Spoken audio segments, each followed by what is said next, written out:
ಲಕ್ಷ್ಮಕ್ಕ ವಾಸ್ಯವ ಹ್ಞೂ ಹೊಸಿ ಕೂತ್ಕ ಕಾಯ್ತಾ ಇದ್ದ.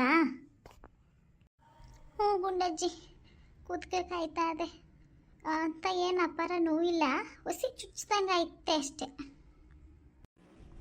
ಏನು ಹೆದರಿಕೆ ಬೇಡ ಲಕ್ಷ್ಮಕ್ಕ, ನಾವೆಲ್ಲ ನಿನ್ನ ಜೊತೆಗೆ ಇರ್ತೀವಿ ಇನ್ಮೇಲೆ. ಹಾಂ, ಹೊಸಿ ರೆಸ್ಟ್ ತಗೋಬೇಕು. ಗರ್ಭಕೋಶ ತೆಗ್ಸೋರಲ್ಲ, ಈಗ ನೀನು ಅಂದರೆ ಬಾಣ್ತಿ ಇದ್ದಂಗೆ ಇರಬೇಕು. ಹಾಂ, ಸರಿಯಾ?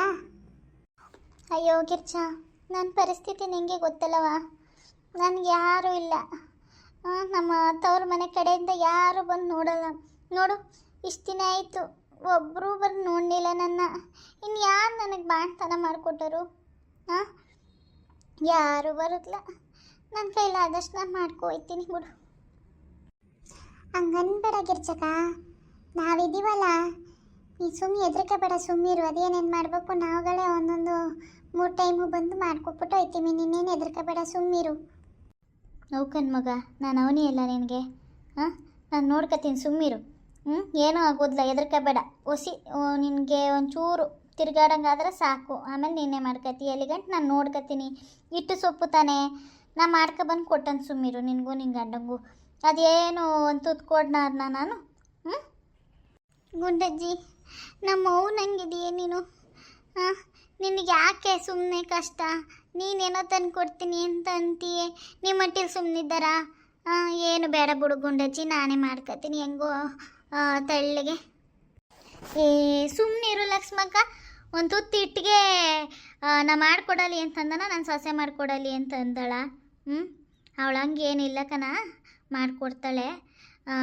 ಮಾಡೋ ಕೈಲೇ 1-2 ಮುದ್ದೆ ಎಕ್ಸ್ಟ್ರಾ ಮಾಡಿಕೊಡಮಿ ಅಂತಂದರೆ ಮಾಡಿಕೊಡ್ತಾಳೆ.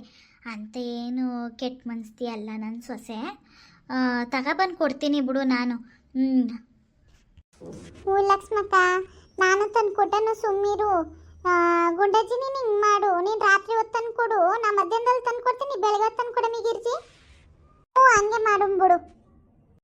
3 ಹೊತ್ತು ನಿಮಗೆಲ್ಲ ಯಾಕೆ ಸುಮ್ಮನೆ ತೊಂದರೆ? ಬೇಡ ಬಿಡ್ರಿ ತೆಗೆ, ಸುಮ್ಮನೆ ನಾನೇ ಹೆಂಗೋ ಕಷ್ಟನೋ ಸುಖನ ಮಾಡ್ಕೊತೀನಿ. 2 ಹೊತ್ತಾದರೆ ಸಾಕು ನಮಗೆ. ಅದಕ್ಕೆ ಯಾಕೆ 3 ಹೊತ್ತು ಸುಮ್ಮನೆ ಬಾಳ್ಗೆಟ್ಟಿರಿ ನೀವು? 2 ಹೊತ್ತಿಗಾಗಂಗೆ ನಾನೇ ಏನಾದರೂ ಮಾಡ್ಕೊತೀನಿ ಬಿಡ್ರಿ. ಈ ಬಾಯಿ ಮುಚ್ಕೋ, ಮನೆ ಕಮ್ಮಿ ಸುಮ್ಮನೆ. ಎದ್ದೊಳಗೆ ಸುತ್ತಿ ಇಲ್ಲ, ಎಷ್ಟು ಮಾತಾಡ್ತಾ ಇದೆಯೇ? ಬಾಯಿ ಮುಚ್ಕೊಂಡು ಮನಿಕೋ ಭದ್ರಾಗೆ. ನಾವು ಮಾಡ್ತೀವಿ ಅನ್ಮೋ ತಾನೆ. ಹಂಗೆ ಹೇಳಮ್ಮಿ ಗಿರ್ಜಾ. ನಮ್ಮ ಅಟ್ಟಿಯಮ್ಮ ಎಲ್ಲೋದ್ನ ಕಾಣ್ತಾನೆ ಇಲ್ವಲ್ಲ? ಡಾಕ್ಟ್ರು ಕರೆದಿದ್ರು, ಅದಕ್ಕೆ ಸಿದ್ಧನ ಹೋಗೈತೆ ಕಣ, ಮಾತಾಡ್ಕೊ ಬರೋಕ್ಕೆ ಏನು ಇತ್ತ ಅಂತ ಅಂದ್ಬಿಟ್ಟು ನೀಟಾಗಿ ಕೇಳ್ಕೊ ಬರ್ತೀನಿ ಕಣ್ಮಗ ಅಂತ ಅನ್ಕೊ ಹೋಯ್ತು.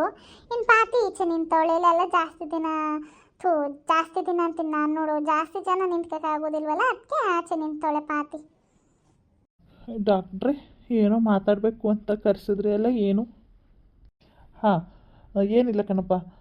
ನಿಮ್ಮ ಹೆಂಡ್ತಿಗೆ ಇವಾಗ ಗರ್ಭಕೋಶ ತೆಗ್ದಿರೋದ್ರಿಂದ ಹೊಟ್ಟೆಗೆ ಸ್ಟಿಚ್ ಹಾಕಿದ್ದೀವಲ್ವ, ಅದು ಬಿಚ್ಕೋಬಾರ್ದು.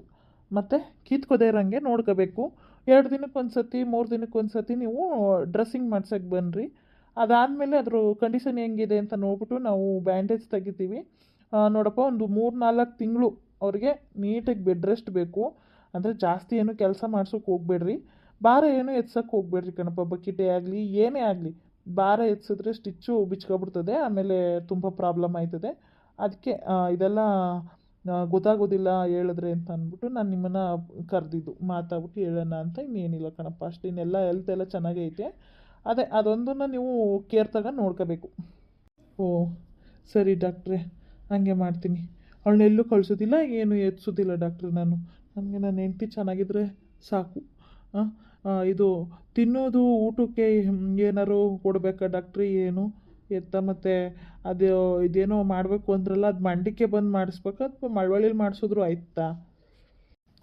ಡ್ರೆಸ್ಸಿಂಗ್ ಮಾಡಿಸೋದು ಕಣಪ್ಪ, ಅದು ಮಳವಳ್ಳಿನೇ ಮಾಡಿಸ್ರಿ, ಏನಿಲ್ಲ, ನೋಡ್ತಾರೆ. ಅದೇನಿಲ್ಲ ಕಣಪ್ಪ, ಬ್ಯಾಂಡೇಜ್ ಹಾಕಿರ್ತೀವಿ ಅಂತ ಮನೇಲೇ ಮಾಡ್ಕೋಬೋದು, ಆದರೆ ನಿಮಗೆ ಗೊತ್ತಾಗೋದಿಲ್ಲ ಅಂತ ಅಂದ್ಬಿಟ್ಟು ನಾನು ಬರೋಕ್ಕೆ ಹೇಳ್ತಾ ಇದ್ದೀನಿ ಅಷ್ಟೇ. ಆ ಬ್ಯಾಂಡೇಜ್ನ ನಿಧಾನಕ್ಕೆ ಹಿಂಗೆ ಓಪನ್ ಮಾಡಿಬಿಟ್ಟು ಮತ್ತೆ ಅದಕ್ಕೆ ಗಿಟ್ರು ಕೊಟ್ಟಿರ್ತೀವಲ್ವ, ಪೌಡ್ರಿಗೆ ಹಾಕೊಂಡು ಅದನ್ನು ನೀಟಾಗೆ ಸೇಫ್ಟಿ ಮಾಡ್ಕೊಂಡು ನೋಡ್ಕೋಬೇಕು. ಅದು ನಿಮಗೆ ಗೊತ್ತಾಗೋದಿಲ್ಲ, ಅದಕ್ಕೆ ನಾನು ಇಲ್ಲಿಗೆ ಬರ್ರಿ ಅಂತಂದು ಮಳವಳ್ಳಿಲೇ ಡ್ರೆಸ್ಸಿಂಗ್ ಮಾಡಿಸ್ರಿ. ಏನಿಲ್ಲ, ಹಿಂಗೆ ಡ್ರೆಸ್ಸಿಂಗ್ ಮಾಡಬೇಕು ಅಂತ ಹೇಳ್ರಿ, ಇದು ಮಾಡ್ತಾರೆ. ತಿನ್ನೋದು ಸ್ವಲ್ಪ ಜಾಸ್ತಿ ಬಿಸಿ ಬಿಸಿ ಬಿಸಿ ಏನು ಕೊಡಬೇಡ್ರಿ. ಹಾಂ, ಸ್ವಲ್ಪ ಉಗುರು ಬೆಚ್ಚಗೆ ಇಂಥವು ಇರಲಿ. ಇಲ್ಲಾಂದರೆ ಅದು ಬಿಸಿ ಬಿದ್ದರೆ ಅದು ಕಿತ್ಕತ್ತೆ. ಸ್ನಾನ ಮಾತ್ರ ಅದು ಕೂಡ್ಕ ಗಂಟ ಇಲ್ಲ ಕಣಪ್ಪ. ಏನು 3 ತಿಂಗಳು ಸ್ನಾನ ಮಾಡೋದಂತ ಏನಿಲ್ಲ. ಅದು ನೀಟಾಗಿ ಕೂಡ್ಕಂದ್ಮೇಲೆ ಹೇಳ್ತಾರೆ ಡಾಕ್ಟ್ರು ಅಲ್ಲಿ ನೋಡ್ಬಿಟ್ಟು, ಆಮೇಲೆ ನೀವು ನೀರು ಇಕ್ಕೋಬೋದು ಆರಾಮಾಗಿ. ಸರಿ ಡಾಕ್ಟ್ರೆ, ಹಂಗಾರೆ ಅಟ್ಟಿಗೆ ಕರ್ಕೋಬೋದಲ್ವ ನಾನು ಹೆಂಡ್ರೆ ಇವತ್ತು ಡಿಸ್ಚಾರ್ಜ್ ಮಾಡ್ಕೊಂಡು? ಹ್ಞೂ ಕಣಪ್ಪ, ಕರ್ಕೊಂಡು ಹೋಗ್ಬೋದು. ಇವತ್ತು ಕರ್ಕೊಂಡು ಹೋಗಿ ನಿಮ್ಮ ಹೆಂಡ್ತಿನ. ಮತ್ತು ಏನಾದ್ರು ಚುಚ್ತೈತೆ ಮತ್ತು ಹೊಟ್ಟೆ ಜಾಸ್ತಿ ನೋವಿಗೆ ಅದೆಲ್ಲ ಮಾತ್ರೆ ಎಲ್ಲ ಬರ್ಕೊಟ್ಟವನಿ, ಅದೆಲ್ಲ ತಗೊಳ್ರಿ. ಪೌಡ್ರದನ್ನ ತೊಗೊಂಡೋಗಿ ಕೊಡ್ರಿ, ಅವರು ಡ್ರೆಸ್ಸಿಂಗ್ ಮಾಡ್ತಾರೆ ಮಳವಳ್ಳಿಲಿ.